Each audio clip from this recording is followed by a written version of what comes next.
Good afternoon. Thank you for coming, everyone. We're about to get started. So before I introduce the speaker for today, I have a few announcements.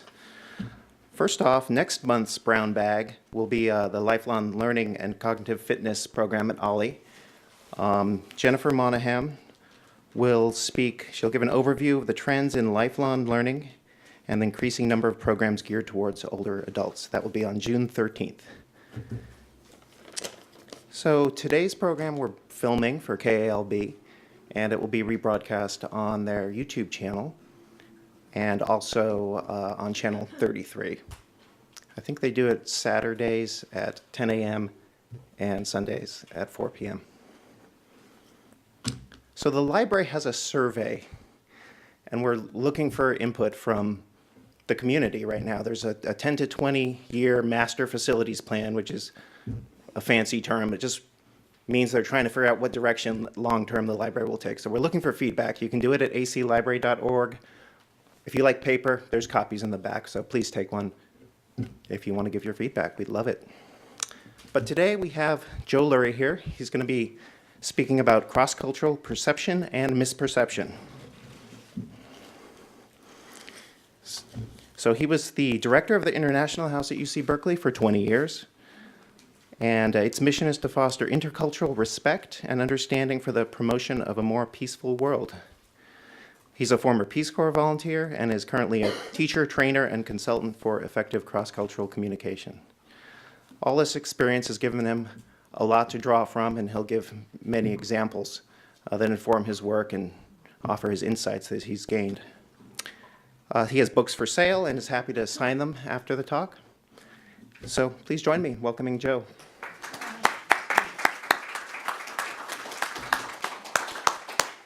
Good afternoon. Some of you may have been a little surprised that while you were applauding and welcoming me, I was doing this as well, right? How many of you are a little bit surprised? Okay, so this is one of the things I've learned during my journey across cultures, that in many countries, the person up front, when that person is welcome to an event, says thank you. So that's what I was doing. But of course, if you didn't know that, you might have misinterpreted. Why is he applauding? What's he applauding himself, etc.? No, I'm thanking you. So the book, Perception and Deception, A Mind-Opening Journey Across Cultures. So I wrote it for 3 reasons. Number one was that my journey across cultures really began when I was a Peace Corps volunteer back in the late 60s in Kenya.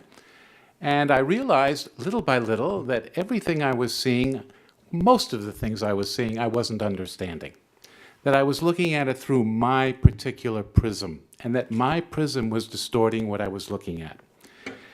And then, since my days in the Peace Corps, I thought it was important to try to encourage as much international educational exchange as possible, because there is so much beyond our experience that we don't understand. And ultimately, it was culminated in my days at International House, where there are close to 600 students from 80 countries and 25 states. It's one of the largest international program and residential centers in the world, where everything from lunch to laundry to love affairs is a cross-cultural encounter, often discovery. And so when you look at the book, a lot of people, initially a little bit surprised when they look at the book. Why does he put a cow on the cover, which in effect says, what am I? Divine, for Hindus, might see a creature that's divine, that you don't kill, that you don't eat, that you even prepare old age homes for. Dowry, for those cultures where cows are seen as a representative of wealth and they are given as part of a marriage engagement. Or if you're a meat eater, I see dinner. And a friend of mine who is a vegan said, well, you forgot to put vegan there, but I didn't have a D for vegan at the time. So basically, the premise of the book is that everything, every word, every concept, every color, every number, everything you could think of potentially and frequently has a different meaning across cultures. So let me give you a little example of this. I'm going to show you something now, and I'm going to ask you to tell me what you think it says. Can you all see that?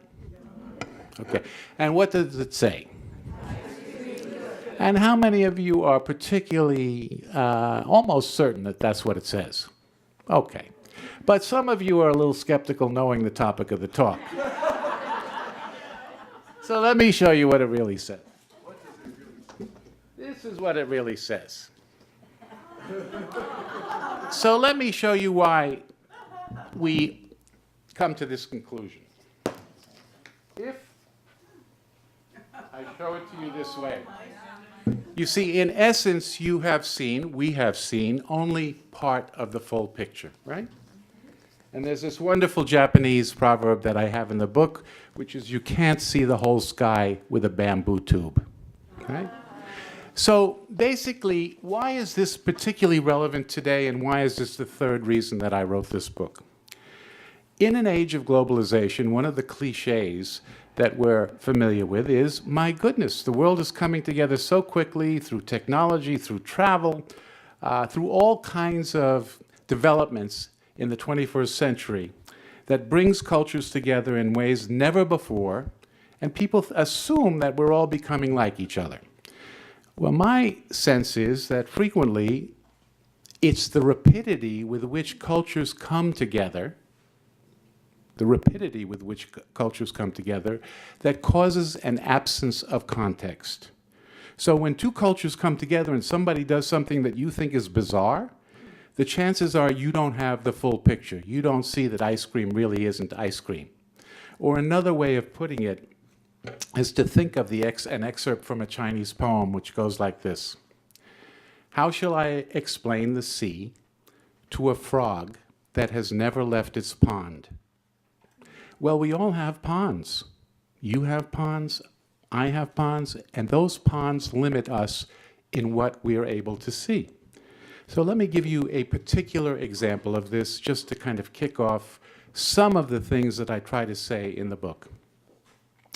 Several months ago, I was coaching an immigrant, very talented immigrant from Egypt. And she had a great resume, terrific resume. It was well laid out. She had tremendous background in technology and business development, all kinds of things, tremendous software and hardware background. She could not even get an interview. She was doing the right things with regard to how she was submitting her resumes. Why couldn't she get an interview? Now, most people will say, oh, they saw she was from Egypt, and automatically they thought she must be a terrorist, okay? And then I asked her, I said, well, why do you think it is? And she said, well, my name is Fadwa, F-A-D-W-A. Now, most Americans don't speak Arabic. What do most Americans hear? Fatwa. So here is an example of you're not having the complete story. Fadwa, I believe, and I think I see someone who speaks Arabic in the audience. My understanding is Fadwa means sacrifice, sacrifice for others. Sacrifice, it's a positive meaning. But most people, because of the climate in which we live, because of this convergence of cultures without context often, people heard fatwa. That's why she didn't get an interview. So she changed her name to Fadiwa, F-A-D-I-W-A. And this was within 3 months, she got a job. And in the interim, she was interviewed many times. So again, here's an example how perception and deception functions across cultures in a globalized, frequently polarized age. Let me illustrate this again in something that happened to me many years ago. Not cross-cultural, but it illustrates what I will continue to talk about. And that is a colleague of mine who was living in New York brought her daughter to Central Park. Daughter was about 3 years old. And the daughter said to her mother, Mommy, looking at the birds that were flying by, Mommy, where are their cages? Where are the birds' cages? So her only reality was the bird cage in her home. This was the first time she came into a large park. So all of a sudden, her reality was birds are associated with cages, right? So recently, 2 days ago, I like to kind of weave in recent examples of how this plays out in front of us today. 2 days ago, there was an article, maybe it was yesterday, about a gentleman, a professor of math at the University of Pennsylvania. Some of you already know what I'm going to say. Professor of math at the University of Pennsylvania was flying, I believe, from Philadelphia to Syracuse on his way to a conference in Canada. And he was focused on some equations, right? He happened to have slightly darker skin, olive skin, dark hair, kind of curly. And he was focused on his equations, and the person who was sitting next to him kind of asked him a question, but he was so focused that he gave kind of a brief answer. You know, he was involved in his work. She then thought, this is very suspicious, looking at all these peculiar things he was writing down, which were mathematical equations, and she reported him to the airlines as a potential terrorist. Of course, she couldn't read Arabic. She wouldn't know the difference between an equation and Arabic writing. So this, again, here's something that just happened in the news the other day. Now let me give you an example from business. Procter & Gamble. We're all familiar with Procter & Gamble, right? So many companies, little by little, are beginning to learn that when they market their products overseas, they can't assume that the message that works in this country, the words, the colors, the numbers, don't necessarily work in other countries. So they had a product, it was a detergent product, and they marketed in Germany with the following numbers on it: 18 and 88. Okay. Now, what they were talking about were how many cycles, how many times, how many loads it could take. But in Germany, 18 is a code word, does anyone know? For Adolf Hitler. First word of the alphabet, A. Eighth word of the alphabet, H. 88, Heil Hitler. So they didn't realize, again, this convergence of cultures without context, what it meant, and they had to change the ad, obviously, because the message that was intended was not the message that was received. So let me now come back a step and take you to where this journey started for me. When I was about to enter the Peace Corps, we flew to Kenya. We flew from New York, London, and then made a fueling stop in Entebbe, Uganda. And I remember getting out of the plane. It must have been about 1 or 2 o'clock in the morning. The air was heavy, humid, and I remember saying to a fellow Peace Corps volunteer, "Don't you smell lions?" Now, there were no lions within 30 miles of that airport. Why did I think I was smelling lions? Because the imagery about Africa, to this day, is dominated by safaris, elephants, lions, etc. And whenever you do see stories about Africans, it's usually about poverty, Ebola. You don't see stories about the movie industry in Nigeria. You don't see stories about technological developments throughout the continent now. So my senses were actually shaped and deceived by a narrative that to this day we continue to get.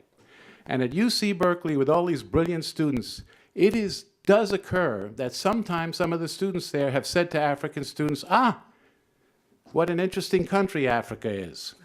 Do you speak African? And most people are surprised to learn that there are at least 3,000 different languages on the continent of Africa. Not dialects, languages. And where there are not written traditions, there is where tonal languages are spoken, for example. Tonal languages like Chinese, right? You can change the meaning of a word when you vary the tone, or you can change the gender. You can change many things with the change of tone. So in many parts of West Africa and Central Africa, for example, there's something called drum language. Most of us who've heard of drum language think, well, it's just some kind of Morse code. No. When you have a language 4, 5, 6, 7, 8 different tones, you can actually simulate the tonal patterns of a language and tell the history of a people. Communicate poetry without saying a word. Do you see that in the news? Do you ever see that about Africa? So this gives you an idea of why I began to have this raising, increase of consciousness about what I was looking at, what I was seeing, or what I wasn't seeing. early in my experience, I was under the impression, certainly one of the things we were taught in the Peace Corps training was that people in Africa, by and large, hospitality is very important. And that is something that is very true. Generally speaking, that's very true.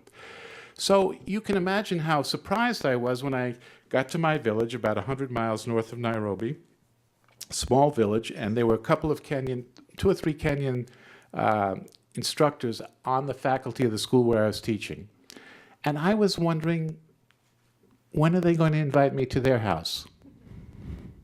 I was waiting. You know how many of us, our assumption is somebody who moves in on the block, a new neighbor, let's get to know them, maybe invite them over for tea or whatever, just to come over and just do some kind of a welcome.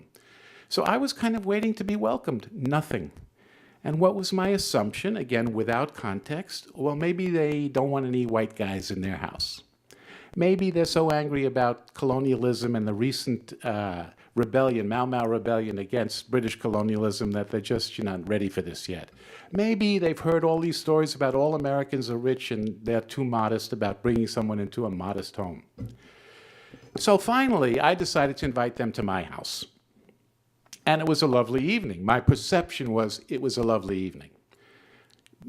Questions about Kenya, questions about the United States, fun, drinking, you can imagine. So what was my expectation? What do you think my expectation was?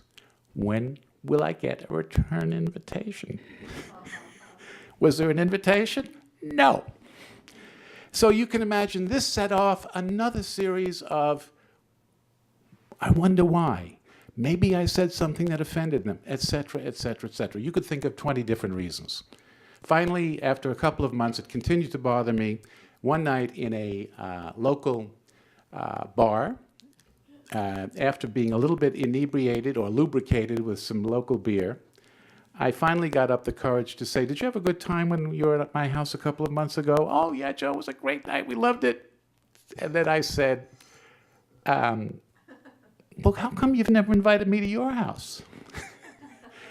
And they looked surprised, shocked, stunned. They said, "Well, we don't do invitations here because the door is always open." Even in rural parts of the United States, people drop in on each other, right? They don't call ahead, "Oh, gee, are you free?" Even nowadays, we're in a time now of vast cultural change. You have to email or tweet somebody to make a phone appointment, to talk to somebody. So here is the reverse of that. So yes, I tested it out, and yes, indeed, every single time I went to somebody's house, the door was open and people started cooking. Every single time. So again, here was a question of my being imprisoned by my own experience and cultural assumptions. So I'll give you one more from Kenya. I took my students on a trip to Nairobi. They were all on a track to go to the university. At that time, about 10-15% of the population was in secondary school on track to go to university. Now, of course, it's much higher today. And so I brought my students to Nairobi to visit the University of Nairobi campus, and I think almost everyone had never been to Nairobi. Their reality was their village and something, maybe magazines they'd seen. Remember, there was no television, right? No movie theaters in this village. And one of the students, would you come up here for a second? I want you to play a role with me. Would you mind? And one of the students came up to the professor. You're a professor from the United Kingdom teaching at the University of Nairobi. And I am a Kenyan student brought by Peace Corps volunteer Joe Lurie. I'm a Kenyan student, right? "Nice to meet you, Grandma."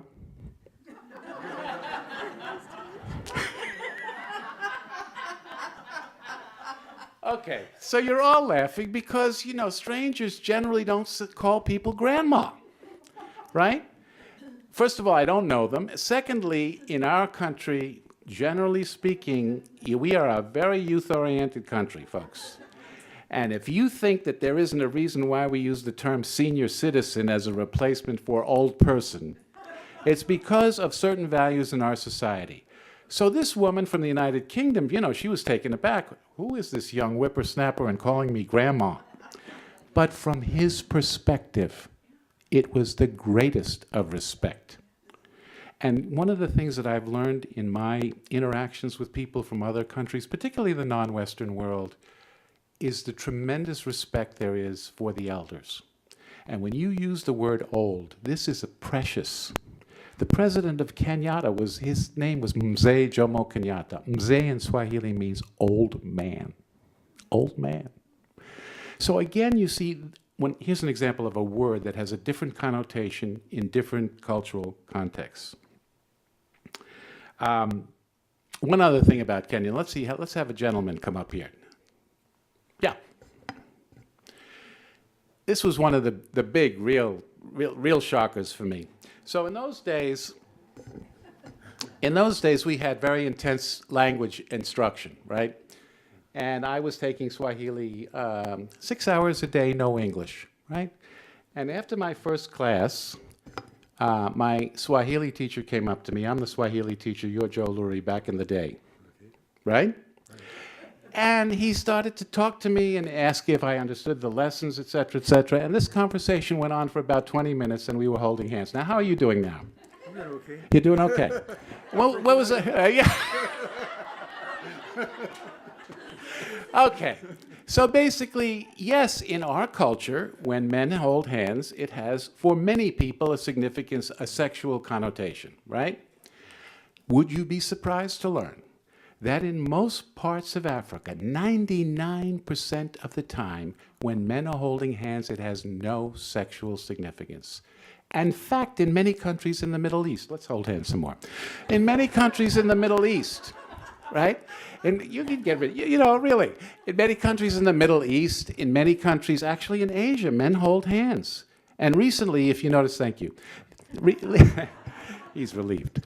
So, recently, if you remember, on the front page of the New York Times, it was about a month ago, there was a summit between the head of India and the head of government official of Pakistan. On the front page, they were holding hands. Men holding hands. You may remember a picture of George Bush holding hands with the King of Saudi Arabia many years ago. So again, what one thing means in one culture could have a totally different meaning. Now, I have a Nigerian friend, and when I told him this story, he said, "That's funny, Joe, because the first time I came to San Francisco, we wanted to explore all the neighborhoods. So a Nigerian friend of mine and myself, we went to the Castro, and we were holding hands. And everybody thought we were part of the community. They started to come up and invite us over, right? They realized what was going on here. Okay. So let me talk, because we're all from the East Bay, and you all are familiar with the University of California, Berkeley. Maybe some of you, how many have never been in the International House? Okay. So part of the book is about the encounters there when people from so many different countries living together on an extended basis are having these encounters, and again, looking at things through their own prism. So I'll give you one or two examples of this from the International House. An Italian gentleman this was back in the day, a couple of decades ago, but I met him in Italy, and he told me this story. He said, when I applied to Berkeley, I got in pretty easily. I was the #1 student in math and physics in all of Italy. But I hadn't had much life experience. My pond was my village, right? I hadn't even been to Europe. I hadn't even been to southern Italy, which for some Italians is another country.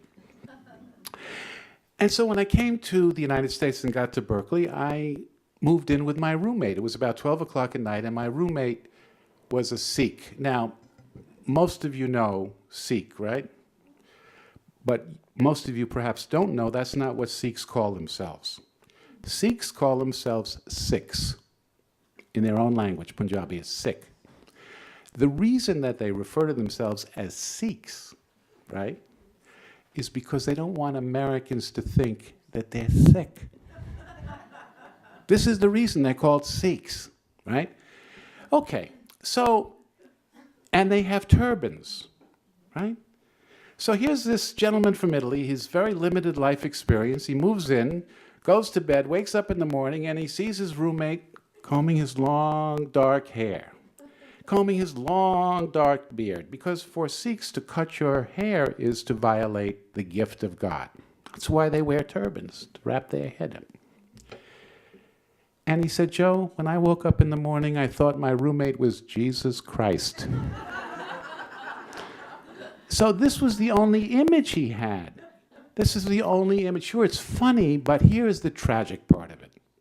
After 9/11, you know that people who had turbans, who were walking around the streets in the United States, and it still happens today, have been attacked because the association was with and is with Osama bin Laden. And that's why Sikh temples are still to this day attacked, bombed, and that's why after 9/11, a number of Sikhs, or Sikhs is the correct way of pronouncing this is, were killed, shot. I had a student living at International House. His mother was Mormon. His father was Hindu. Dark complected, deep, dark eyebrows, darker than mine, right? And he told me about how when he was walking across the campus, people would say nasty things to him.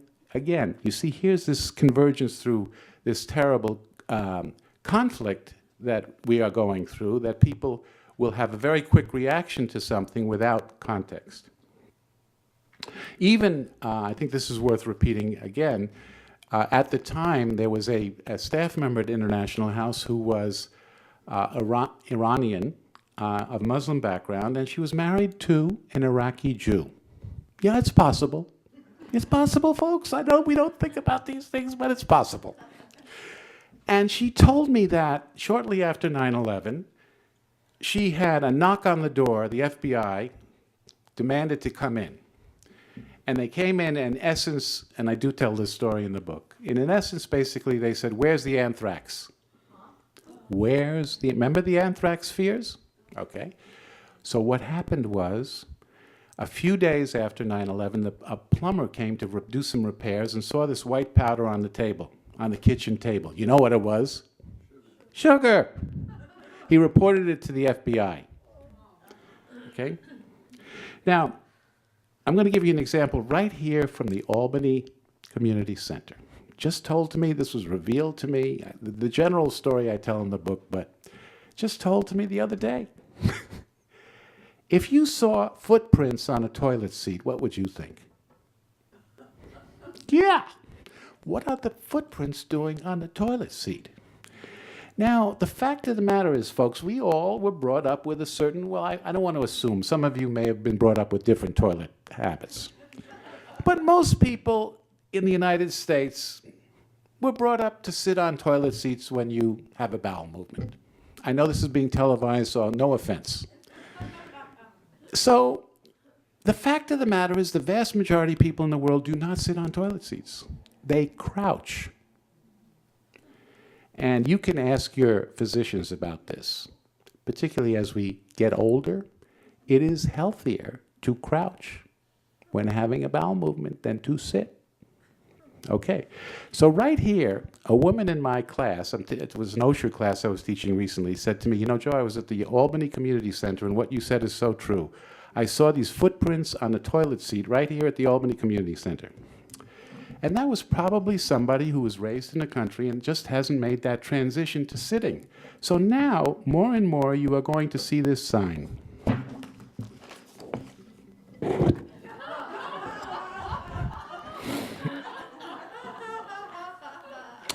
And you know, when you go to another country, yes, it's important to learn its ways, but it's also important for the people in that country to be a little bit sensitive to you and your ways, right?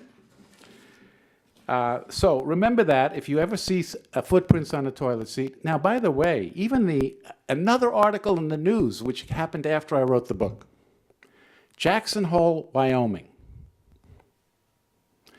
Big tourist center, and there have been a lot of tourists in the last year or two from China going to Jackson Hole, Wyoming.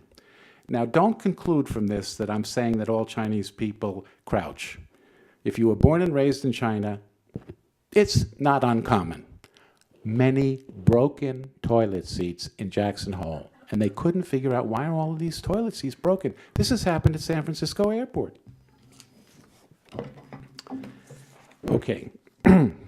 Bill Gates, sophisticated, well-educated man, goes to South Korea, and when he greets the president of South Korea, this is how he greets her.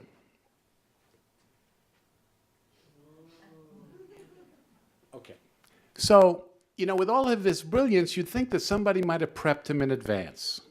You don't put your hand in your pocket when you're meeting the president. And when you go to Korea, you need to know a little bit about bowing, and bowing in Korea is different than bowing in China and different than bowing in Japan. They all have different significances, the way you bow. The picture of Gates greeting the president of Korea in this way was on the front page, and it was an offense to the entire nation. Google it. Bill Gates greeting the president of Korea, and you'll see the stories about it. Gary Locke, former governor of the state of Washington, right? He was appointed by President Obama to be our ambassador to China. Well, he arrived in China with his wife and children. He had no tie on, and he was wearing a backpack. His children had a backpack. His wife was carrying some luggage. You know, consistent with many of our values. You know, you do it on your own. Even the fact that he had been a governor, he was going to be an ambassador, he still was, you know, I am who I am, I'm down to earth, I'm not going to hide who I am. This was an offense to the Chinese, certainly the government officials. Of course, there were many Chinese people who said, wow, this is really something to see the ambassador from the United States so in an informal way arriving in our country. But for the government, where you give respect to elders and people in authority, this was seen as a gross insult. Now, Gary Locke didn't mean it as an insult, but somebody should have coached him. You're going to China now. There were even pictures of Gary Locke in Starbucks getting his own coffee. The idea that the ambassador from China to the United States would generally go into a Starbucks to get his or her own coffee, no. Because this society is much more hierarchical than ours. So this created a diplomatic row. Let me give you another example of how this plays out in diplomacy. A couple of years ago, there was a story in the papers about an Indian immigrant group in Norway. An Indian couple in Norway, excuse me, and they had a couple of kids. And the children were taken away from the parents by the Norwegian Social Service Agency. Why? Because it became known that the children were sleeping in the same bed as their parents and were being fed with the hand, the right hand. Because as you know, in many parts of the world, people don't eat with the left hand. If you want to know more about that, ask me after the talk. So the interpretation from the Norwegian point of view, and I don't mean all Norwegians, but certainly from this particular social service agency, was there's sexual abuse going on in the bed. And most of us, and our family and friends for the most part, in our country at least, when you have a baby, frequently the baby is put in a crib soon after it's born. Not always, but frequently. And nowadays, you even see people put the baby in a separate room and they watch it with a monitor, right? So the interpretation was, you know, there must be abuse going on, we need to take the kid out of there. And then they felt that the kid was being force-fed with the hands. Now, you've been all, I'm sure, at restaurants where you've seen people eat with their hands. And if you would ask an Indian, well, you know, what is cleaner to eat with, your hand or a knife and a fork? You know, an Indian might say to you, well, I don't know in the restaurant whether they washed the knife and the fork, but I do know that I washed my hands. So again, a different assumption even about eating. But the issue with the India and Norway is it played out for months. Ambassadors, heads of states were debating this. You're insulting our traditions. Again, it was a question of perception and deception. Even today, you read about the Syrian refugees, right? So this is a very complicated question, and what I'm going to say to you now is just a few little examples, quite apart from the trauma and the tragedy of what is being experienced here. People ripped out of their countries, just traumatized by war, losing their parents, losing their children at sea on the way. But it does bear talking about that when these people come without much context to Europe, to the United States, they have certain ways of thinking and doing that are not understood by those who mean well to receive them. So, for example, in Syria, it is not uncommon for Syrians who see the child from a family they may not even know to just start playing with the child. Now, if you can remember, for those of you who have children, and you can remember the days when you had children, if a stranger came up and started playing with your child, the chances are you say, "What are you doing? I don't know you. You're playing with my child." So if Syrians are used to this and they come to a small German town and they see a lovely German child or a lovely Norwegian or Swedish or Belgian child and they start playing with it, of course, it's the beginning of a potentially dangerous conflict. And you all read about the sexual assaults at the Cathedral of Cologne recently, right? Where I think it was at the New Year, and it was something like almost 100 sexual assaults, most of them, not all, but most of them coming from recent immigrants. So again, this is not to justify it, but again, we have to understand what's going on here. If you're coming from a country where modesty is reflected by covering yourself up, how easy is it to misunderstand a woman drinking in public, exposing her arms, wearing a miniskirt? I'm not justifying it. I am simply saying we need to understand this. And more in the European countries now, they're trying to orient people from other countries to what are the customs, the etiquette, and the rules of our countries so that there are not these unfortunate misunderstandings that really can lead to sometimes very difficult and tragic consequences. In Iraq, let's take it even to the battlefield for a moment.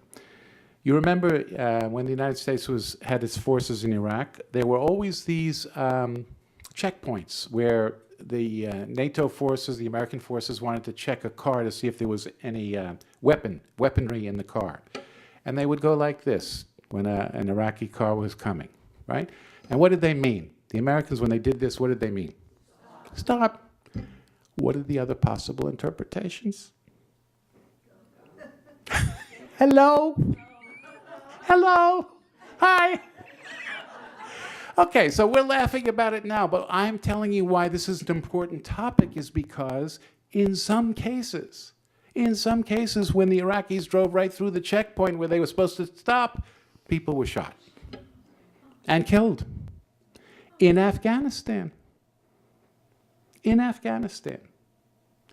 American soldiers, up until relatively recently, were not trained about certain things about Afghan etiquette and sensibilities. So, for example, remember when we were growing up, we used to see pictures of the GIs driving through towns and tossing toys to children. So the GIs did this in Afghanistan. This was seen as an insult. When you give a gift, you don't throw it out the window from a car. The intent was there, but the intent was misunderstood because the protocol and the etiquette of gift giving is so different. Now, forgive me for a second here. The other thing that offends many people, this did happen in Afghanistan, but it happens in many parts of the world, is this. Now, you know that in many countries, people take their shoes off before they go into the house. How many of you take your shoes off before you go into the house? Okay. Most of us, I think, were brought up, it's okay to go into the house with the shoes on. In many cultures, we're walking around all day. There's a lot of dirt here, right? A lot of dirt. So when you walk into a house, you're bringing dirt into the house. I mean, in Japan, it's even so much so that you have a separate pair of slippers for the bathroom because that's a sacred, dirty place on some level. You don't want to be bringing that into the house. So you remember when the statue of Saddam Hussein came down? Many Iraqis were doing this, beating the statue with shoes. You remember when a reporter threw a shoe at George Bush at a press conference in Iraq? It wasn't just he threw a tomato or a potato. The shoe is an ultimate insult because it's filth. So many of the American soldiers in Afghanistan would sit with their feet out like this. Forgive me if I'm offending anyone, you know this is not my intent.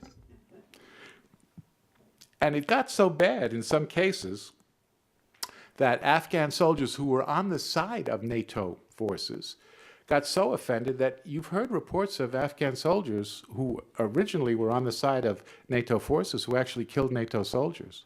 In some cases, it's been documented that was because of all of these offenses. To ask about we think it's normal to ask about somebody's family. How's your wife? How are your children? A stranger does not ask about somebody's wife in many of these cultures. This is a big insult. How do you know these things? You have to be trained for it. And in a world of globalization, these things converge in very problematic ways. Let me just kind of conclude with two other examples. One relating to the tsunami. Remember the tsunami several years ago? You know, this devastating storm, people ripped out of their homes, trauma. And one of the first positive responses of the West was to send psychotherapists to deal with post-traumatic stress. Good intent. But our assumptions about therapy and talk therapy may work in our culture. Unburden yourself, talk it out, put your cards on the table, tell it like it is. Doesn't work in many parts of the world.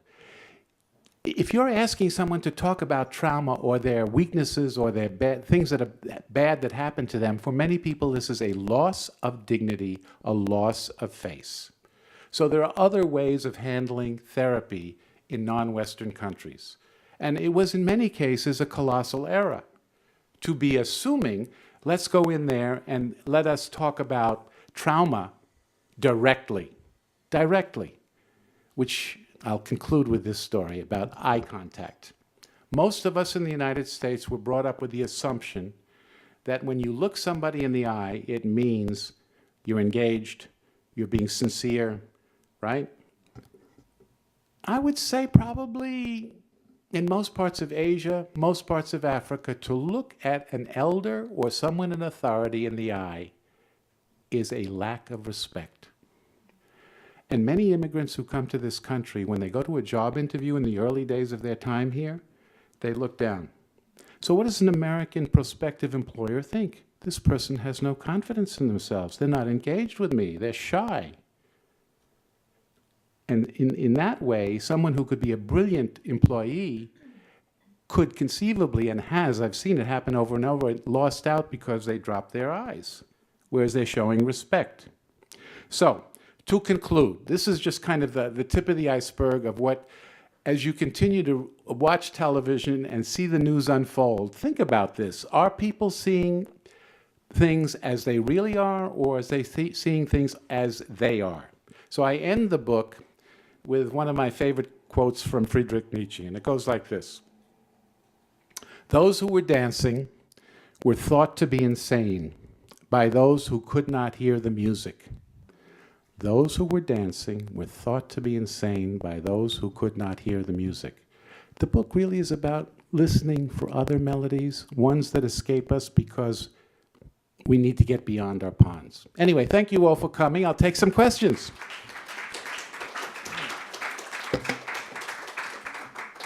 What do you think? There was an article recently about Michelle Obama not covering her head while traveling to Saudi Arabia. What's your opinion on that? I'm just curious. Yeah, that's right. There was an article that when she went to Saudi Arabia, she hadn't covered her hair, right? Wasn't it? She didn't even have something to cover her hair. My opinion is she should have known better. Yeah, I mean, look, when you go to someone else's country, I think there is, particularly if you're the head of another government, I think that you need to show some kind of respect if you know it's important to that culture. Otherwise, you have a break in communication automatically. So, yes, I'm not partial to head coverings. And there was a conflict, actually, in the news recently with French stewardesses who were flying to Tehran from Paris, and they were asked by the airline, as soon as they got into Iranian airspace, to cover their heads. And some of the French, because they come from a very secular culture where you're supposed to keep religion very separate, right? That's why they ban the veil in public places in France. They refused to do it. So how did the French accommodate this? They said, okay, you don't have to fly to Tehran. You can fly to other countries. They didn't fire them. I can respect your wishes not to do this. But if you are part of a business delegation, a diplomatic delegation, it seems to me that Gary Locke should have had a suit on. He should have accepted the fact that somebody would carry his luggage for him. He was in a different country in which there were different expectations. So I would probably find, I gather from your question, you would find it offensive.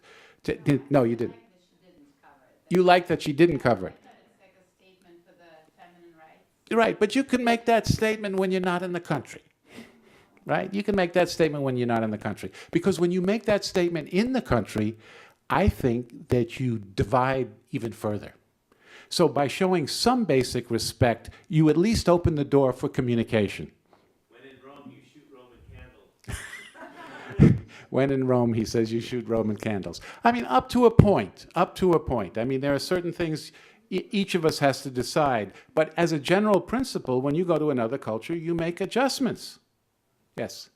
At the same trip, I remember that, men in the Middle East do not shake the hand of a woman, and she was standing, and her face looked like she was being insulted because they would shake the hand of her husband, and they didn't shake her hand. Right. They just went, and she felt like she was. Right. You could say from her face she didn't like it. Right, I can understand why she didn't like it, but I'll tell you, when the Saudis come here, they should be prepared to shake her hand. That's my point. They should be prepared to shake her hand when they come here. Look, even Michelle Obama, remember in the early days of the first Obama presidency, was she didn't have the proper protocol when greeting the Queen of England. I mean, these are basic things that I think, and believe me, there were plenty of examples across the political divide, whether you're Republican, Democrat, it is a question. You know, when I was going to college, most ambassadors, most of the Foreign Service could not even speak a language from another country. It's better now. It's, of course, very bad when you have an ambassador that's a political appointee. Many of our ambassadors are career diplomats, and they tend to speak the languages of the country. Yeah, I often say that you really can't understand a country in any depth unless you speak its language, right? But it is better now, but it's certainly not great. And I do think you've heard for those of you who've interacted with people from other countries, students, business people, one of their common observations is, you people in the United States don't know anything about our country. And it is true, because we are a superpower. You hear more news about us around the world, and because for so long we were so geographically isolated, many Americans know very little about other countries, which is why I think it's really important that students nowadays, part of their education should be to spend an extended immersion experience in another country. Anyone else? Yes. Oh, no, let's have him. Go ahead. I'm just curious, in meeting Middle Eastern people in grocery store, for example, I frequently say hello to people in the aisles. Is that something that would be offensive to a Middle Eastern woman? Okay, so here, let's be careful about overgeneralizing about Middle Eastern women, because there's all kinds of Middle Eastern women, right? Some of them are secular, some of them are Christian, some of them are Muslims, some of them could be religious Muslims, some of them could not be religious Muslims, right? In their own countries, I think that generally speaking, I'm going to ask somebody who might be a little more knowledgeable about this. I think the best answer to this is you can't assume that. Because how long have these people been in this country? Do they think it's normal for someone to speak to someone who is a stranger? Or have they been in this country long enough that, yeah, that's okay? I will tell you that for the most part, students who come from other countries to Berkeley are struck by the number of Americans who smile at them and they don't know them. I don't know you. Why are you smiling at me? Why are you smiling at me? In fact, an immigrant from Afghanistan, this was in the news the other day, I'm glad you brought it up. An immigrant from Afghanistan was shocked when he went on a bus in Germany and nobody was talking to each other. Because he said, I come from a village in Afghanistan. When I get on the bus, everybody greets each other, even if I don't know them. We share food together, even if I don't know them. So I would say, again here, go with use your antenna. If you say hello to somebody and they don't respond right away, it may be because they're shy, maybe because they associate you with some other person that you know nothing about for some crazy reason. There could be 100 reasons. The lesson of this is don't assume right away and beware of trigger reactions, because there could be a lot of intent behind the behavior that you're not aware of. So I wouldn't generalize about Middle Eastern. Would you say anything about that, Linda? No, I mean, I You agree? there's such a big variation. Yeah, right. But generally, I've seen that at Costco, when I see these women wearing the burqa, I make a point not to even look at them. Right. I'm a woman. Right. I'm even a woman, a man, forget it. I don't even, I just ignore them because I'm afraid that you look at them and they may think that you're not looking at them in the right way. They may, basically, they could misinterpret Right. the way that I'm looking. Right. So in the book, a colleague of mine who used to be the associate director of the Center of Middle Eastern Studies gave a lecture that I attended about the meaning of the veil. And he gave 10 different interpretations of what it could mean. So it's in the book. And it's really very, very enlightening about, don't assume that just because someone has a veil, and veil just means covering. There are many different kinds of veil. You could have a head covering. It could be covered this way. You could be totally covered. There are many different kinds of veil. Head cover. You look up veil in the dictionary. It means covering. I see a question. Yeah. Yes. I'm sorry for pointing.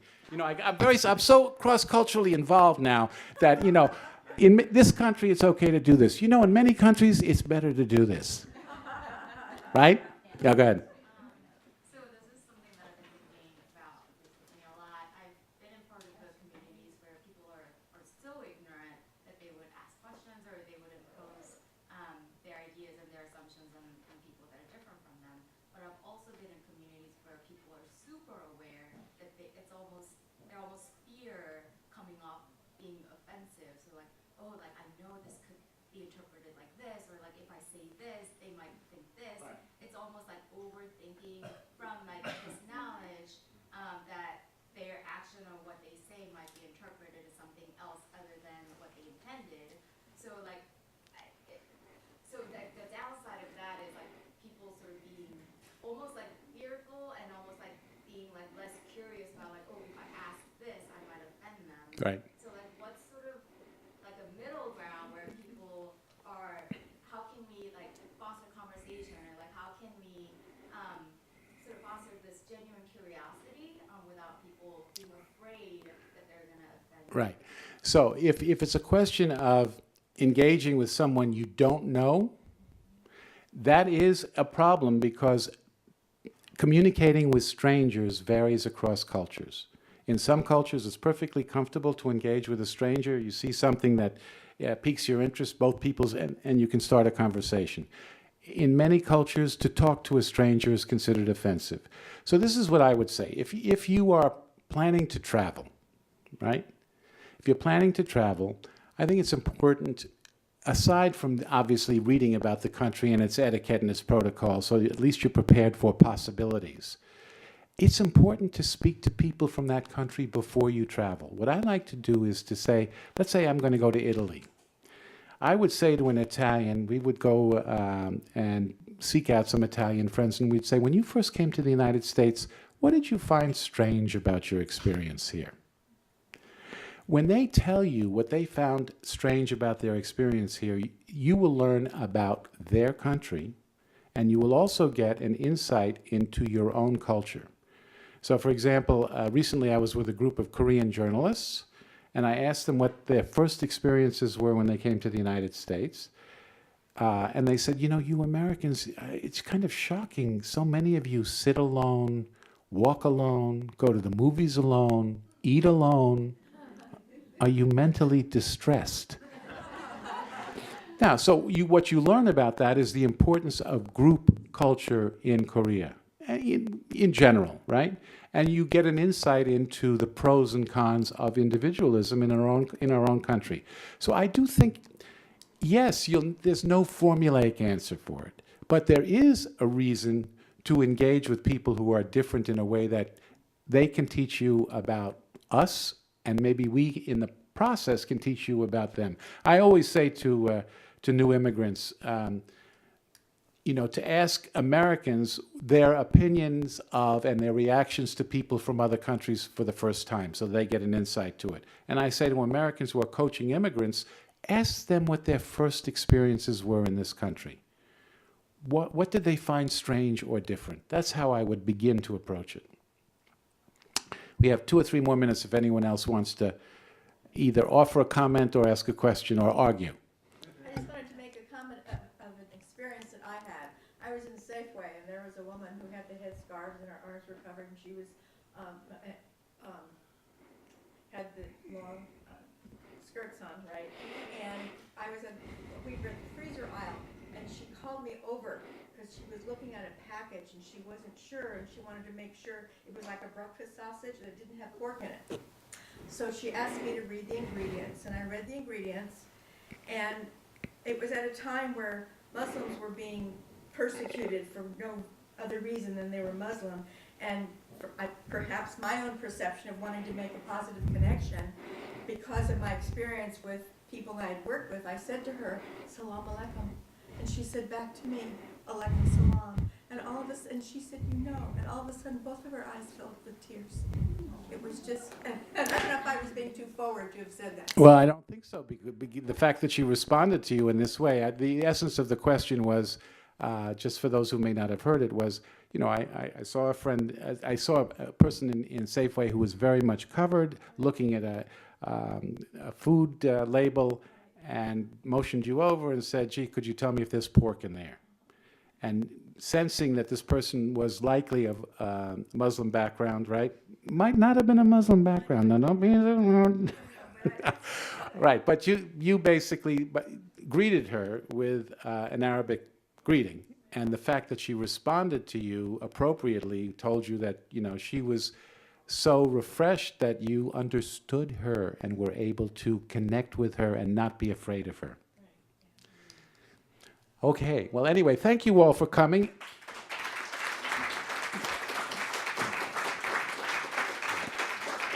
I should do that. So, if anybody wants, I brought, for those who want, no obligation, of course, but the book is just kind of full of all of this, and they're available for $10, especially discounted price. It's more expensive on Amazon. Thanks again.